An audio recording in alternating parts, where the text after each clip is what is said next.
It's late. Maybe you're watching a late-night movie, or you're in bed, trying to drift off. You're home, safe and sound, or so you think. Something feels wrong. You remember that tape you watched, or the house you visited. The stories whispered in the dark seem to come alive when the lights go out. And then, without warning,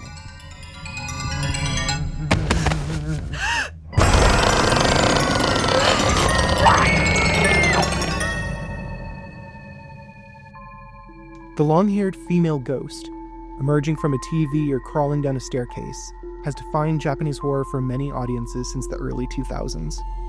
But like the country's vast collections of creatures and spirits, Japanese horror encompasses far more than this one trope.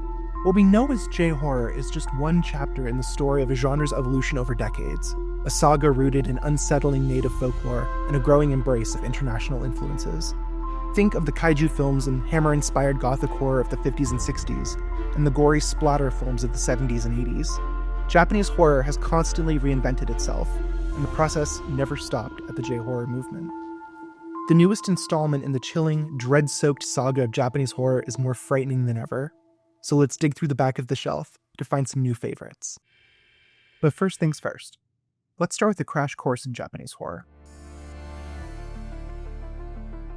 Before J-horror became a global phenomenon, it was the brainchild of low-budget filmmakers who used the controversial freedom of direct-to-video cinema to reimagine ancient ghosts into modern, viral nightmares. This episode dives into the ingenuity of those scrappy creatives, the spooky myths that inspired them, and how two iconic horror sagas conquered the world until J-horror collapsed under its own weight. But death is never the end. It's just the start of something weirder. Now, let's rewind to where all of J-horror started, on the back of the shelf.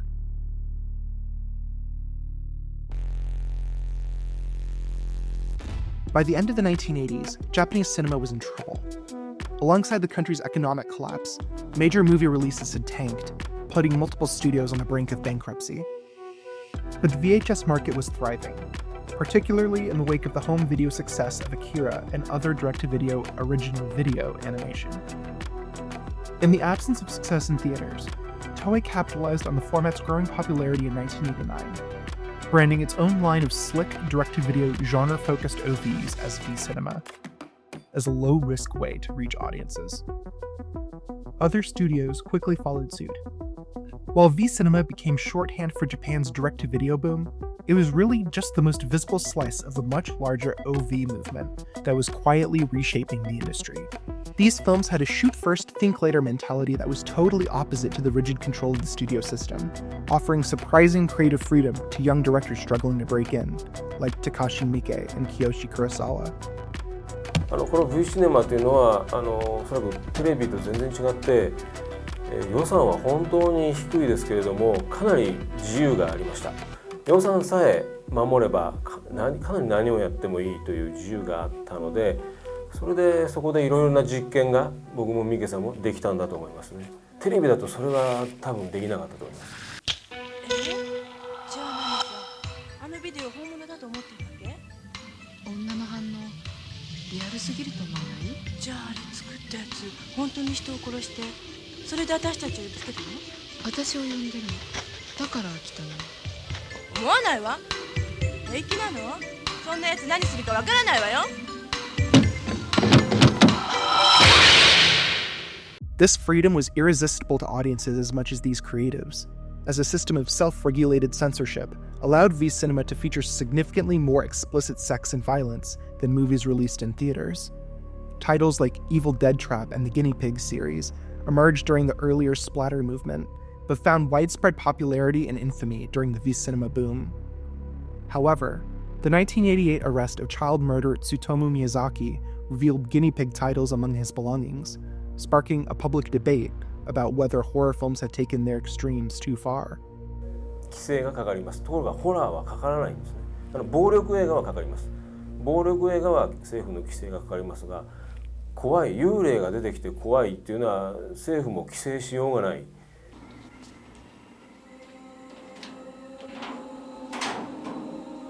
Disillusioned by gratuitous gore and violence, audiences were primed for a return to stories that tapped into psychological fear rather than visceral shock. This shift allowed directors like Teruyoshi Ishii and Norio Tsuruta to redefine Japanese horror by focusing on atmosphere and dread. This approach not only harkened back to the psychological suspense of Gothic kaiki films, but also aligned with the cultural roots of Japanese horror storytelling. Japanese horror draws heavily from the country's rich tradition of folklore, particularly the concept of yurei, or ghosts. Borrowing the kanji for faint spirits, yurei are the souls of the dead who remain trapped in the world of the living due to unresolved emotions like regret, sorrow, love, or unfinished business. Zach Davison's book on yurei is an essential exploration of Japanese culture's ghostly past. For now, it's important to know that these spirits have been part of kaidan tales for centuries, beginning in the 1300s before achieving widespread cultural impact with several central yurei. Maruyama Okio's 1750 painting Ghost of Oyuki, painted to immortalize the tragic passing of the artist's lost love, captured the look of these ghosts for the first time in the process. There's Otsuyu, the romantic spirit in the peony lantern, who returned from the grave to be with her living husband. Okiku, the maiden tragically murdered and tossed into a well, all for a treasured missing plate. And finally, the tragic Oiwa from Tsuruya Nobunaga IV's kabuki play Yotsuya Kaidan, who sought eternal vengeance on her murderous, cheating husband. The prevalence of these works has led to their codified appearance. Pale faces, drained of life, stand in contrast to the living among them. A floating appearance blends with their flowing white funeral garments known as kyokatabira. Unbound from the strict rankings of feudal Japanese society, where hair often denoted one's status, comes the yurei's most iconic feature: long, flowing black hair.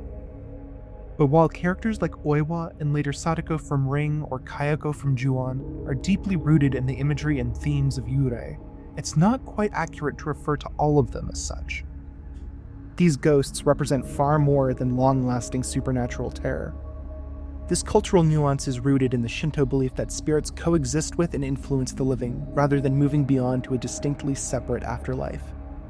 Yurei like Otsuyu and Okiku are similar to Western ghosts, in that they're often benign or seek closure, with victory usually found in exorcism or righting past wrongs.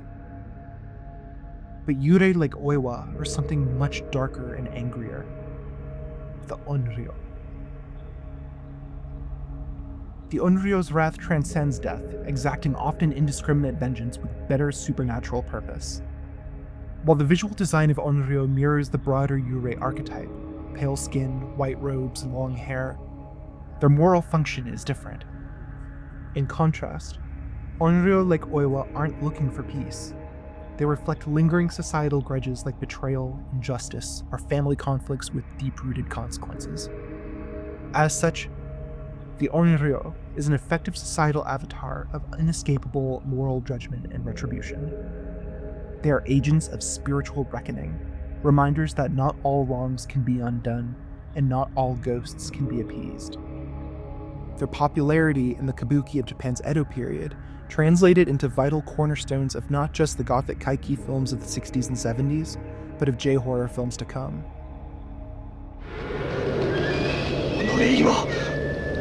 私のイエモン殿、タミヤの血筋たやさで奥物子。 Likewise, the oral tradition of kaidan ghost stories evolved into toshi densetsu, or urban legends. Like yurei iconography from kabuki to film, much of the structure of toshi densetsu remains consistent, visually striking ghosts whose appearance harkens back to an earlier, more superstitious and haunting time. Often passed in hushed tones, these stories happen to a friend of a friend, creating a chilling personal link between the real world and the fantastic supernatural. もう一つの問題としては、やっぱり本当に怖いって何だろうと、その映画において本当に怖いって何だろうかっていう、そういうことをずっと話し合っていて、仲間内で。で、やっぱり幽霊であると。例えばね。で、それは、我々が例えばその都市伝説のようにしてリアルにこう感じているいわゆる心霊実話っていうものではないかっていう。で、そういう心霊実話的なディティールをたくさん集めてきて、そのリアリティをいかに映像で表現するかっていうことを方法論として試したわけですよね。Teruyoshi Ishii and Noryo Tsuruta drew on Toshi Densetsu for their films Psychic Vision Jiganrei and Scary True Stories, two direct-to-video films that scaled back fantastic gore or monster-based horror for more personal, deeply unsettling, seemingly true stories.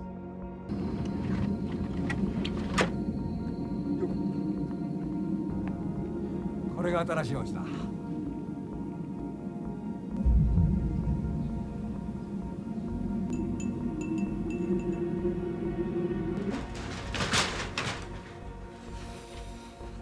荷物入れる前に窓を開けなきゃ。玄関北側になるのかしら。北東かな。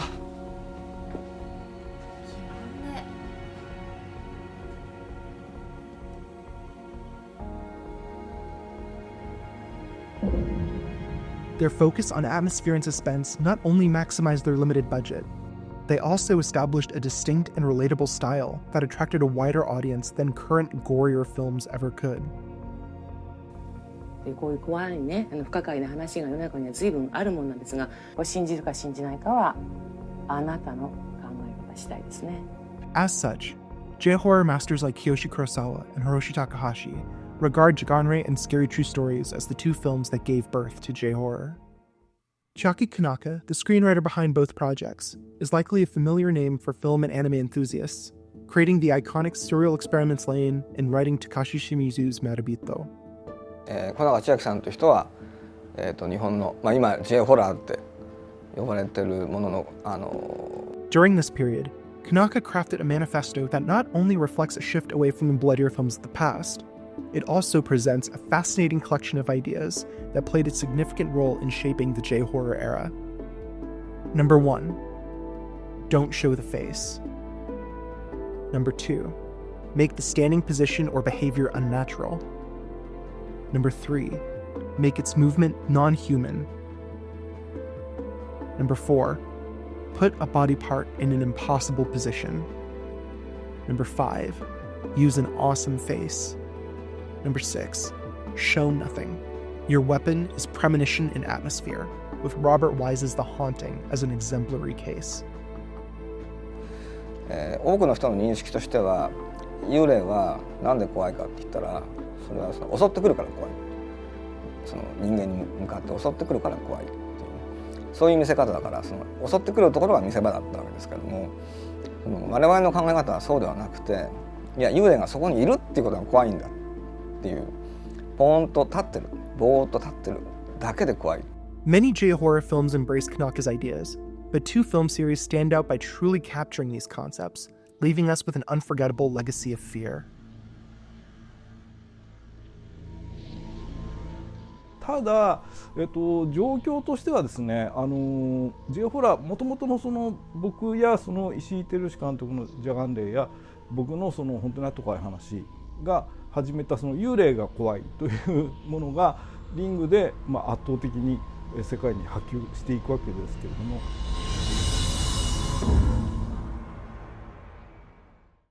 呪いのビデオってあるじゃない。最近結構噂されてる。どんなビデオか聞いたことある？私が聞いたのは、なんかいきなり怖い女の人が映って、お前は1週間後に死ぬって、そういうのなんですけど。Adapted from Koji Suzuki's novel, Hideo Nakata's Ring masterfully blends the popularity of Toshi Densetsu and slow-burning dread with the legendary vengeful spirits of classical Japanese kaidan such as the Ghost of Oiwa from Yotsuya Kaidan. In doing so, Nakata established another fundamental tension of J-horror between the past and present. じゃああのビデオはこの世のものじゃない。貞子の怨念そのものだ。俺たちは呪いをかけられたんだ。Sadako is a kabuki-inspired yurei for the TV age, with the traditional ideas of curses and grudges finding a modern and viral relevance in her cursed videotape. 呪いのビデオってさ、死なない方法があるんだって。1週間以内にダビングして他の人に見せるの。じゃあ見せられた人はまたダビングして見せるのよ。1週間以内に。それじゃ切りないじゃん。そうそう、切りないのよ。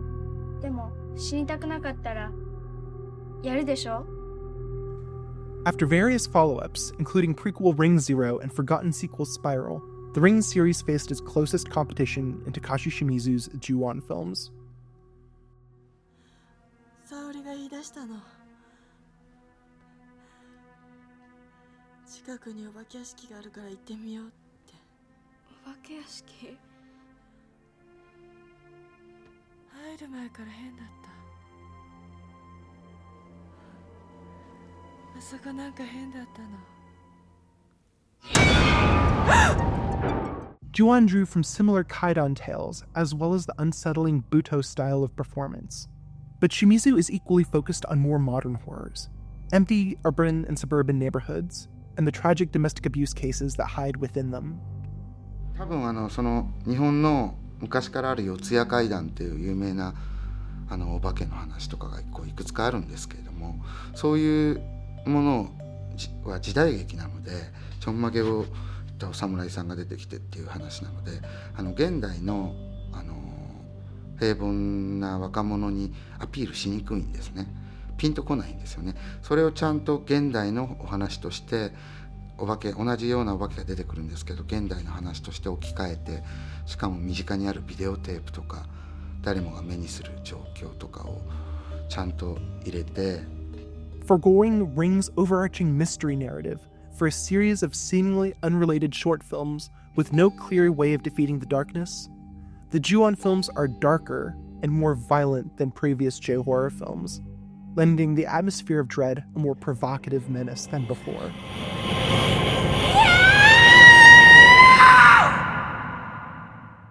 Ring and Ju-on captivated viewers with their iconic ghosts and subtle scares. Their rising fame in the West, fueled by bootleg tapes and DVDs, propelled J-horror into a worldwide phenomenon.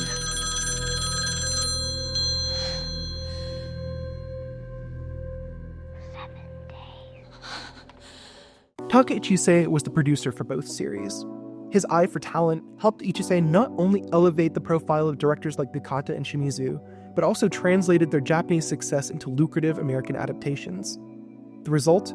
A thriving horror industry characterized by a distinct visual style, haunted technology, inescapable curses, and bloodless spectral vengeance that defined the decade. The common themes and cultural roots of these films led audiences and content-hungry distributors like Tartan and Tokyo Shock to collectively identify them as J-horror. In Ghost in the Well, Michael Crandall points out that the term J-horror specifically emphasizes its distinctive transnational identity. The term J-horror prioritizes a J for Japan, the foreign designation for Nippon, while the term horror borrows the English word horror, conspicuously pointing to the film's status as cultural and commercial exports to the wider world, while also designating them as uniquely Japanese. This success wasn't without complications. Crandall also points out that labeling any film with a long-haired girl with a grudge as J-horror inevitably strips away important distinctions, like unique styles or cultural context. 你做咩坐咗我個位啊？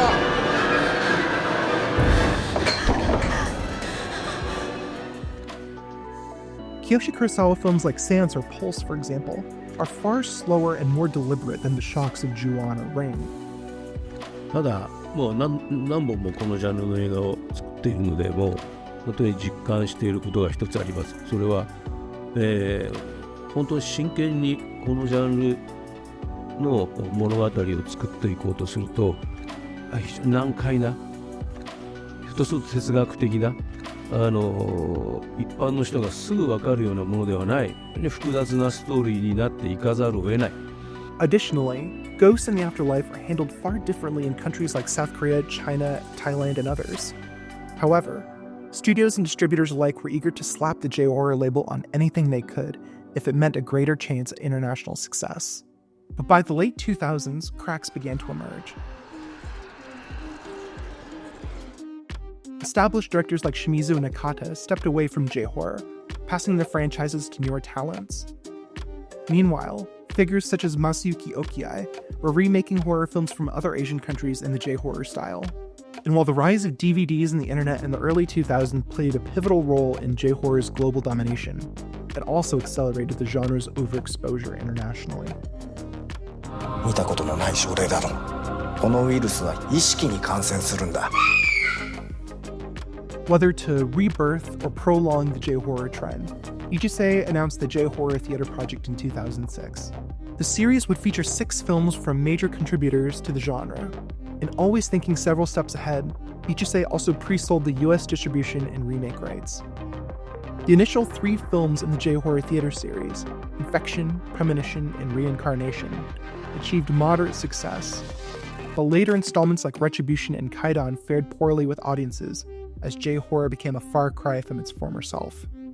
By the time Hiroshi Takahashi's Kyofu premiered in 2010, the J-horror wave had dwindled, with this last film screening in merely 15 Japanese cinemas.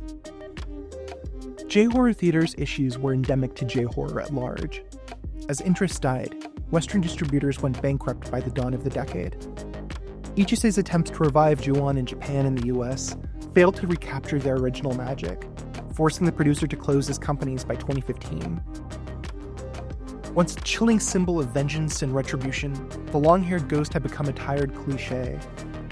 Sadako and Kayako went from powerful to punchline, drained of their terror by years of copying and recopying across continents. Although J-horror may have faded from mainstream popularity, its impact endures. Documentaries like the J-horror virus and high-grade restorations on physical media have given these classics new life. In modern films, J-horror's ability to evoke deep-seated fears rooted in both tradition and modernity has left an indelible mark on horror worldwide, ensuring its spirit lives on even as the genre evolves into new forms. Like its birth, the death of J-horror provided a pivotal opportunity for innovation.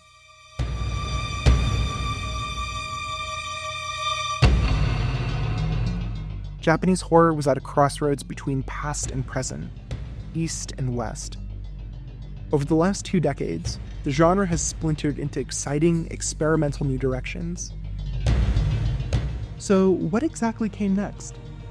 In our next episode, we'll explore this new wave of Japanese horror, seeing how new filmmakers and older masters have redefined the genre and reclaimed J-horror's chilling power.